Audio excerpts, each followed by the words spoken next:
In this guide, I will be showing you guys how to save audio messages on iPhone. Let's get started. By default, voice messages in the Messages app automatically expire after just 2 minutes, which means important recordings from friends, family, or work can suddenly vanish without warning. First, open Settings on your iPhone, scroll down, navigate to the option Apps.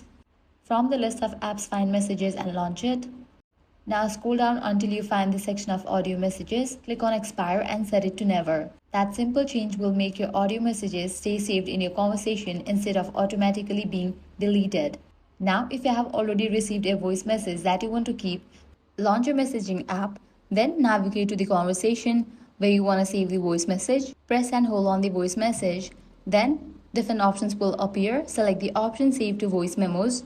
Now I can close this, launch your Voice Memos app, and over here you're gonna find the saved audio. So this way you can easily save audio message on iPhone. If this guide was helpful, do not forget to like, share and subscribe.